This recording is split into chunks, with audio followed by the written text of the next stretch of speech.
Your thoughts in today's Mamaya na lang. coming here. Yung ano na po, initial thoughts lang po, ano po kayo? We are ready to cooperate and provide whatever information they need. But I look at the subpoena and it appears that what NBI wants to know is the background of the 18. So we will provide all the informations. Kasi may sinasabi si Director na 8 daw hindi Marines or 4, no? So we will provide their serial numbers, no? Ang sabi, yung 8 daw ay hindi empleyado ni Saldico.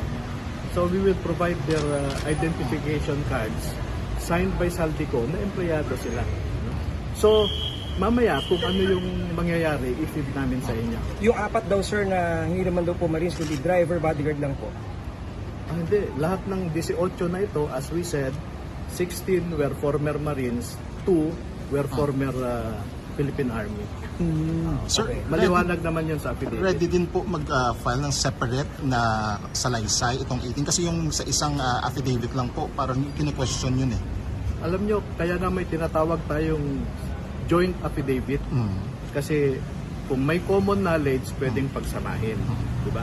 Kaya pag makikita nyo, yung unang portion ng affidavit, ang ginagamit naming pronoun doon ay kami. Kasi lahat sila empleyado. Pero pagkadating doon sa mga nag-deliver, nakalagay naman specific doon, kami, tube, etc. So, specific yun. No? Yung 18 ex-Marines today pupunta. Okay. Pupunta na So kami. yung sinasabi po na correct daw po si Tony Pascual sa inyo po law firm. What are your thoughts on this? Yeah, correct. Because I am their off counsel. No?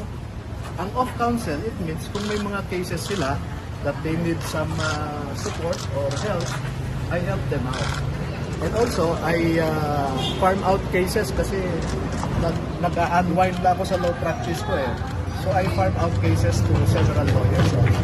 Sir, yung thoughts nila lang na may mga tao nagsasabi na dapat take you the grain of salt yung sinasabi ng Philippine Marines. Pero sa inyong paniwala, you're convinced na totoo yung kanilang mga pahayag. Yes, they don't have anything to profit from accusing people of in high position ng kasinungalingan. No? Isipin mo, ordinaryo lang itong mga sundalo na mamamayan and they are accusing people in the highest places of government. Mahirap yun, di ba? Sir, pero wala namang issue na nabayaran daw itong mga ex-Marines, sir. Ako po, yung nagsasabi sa inyo na nabayaran, sila ang tanungin nyo.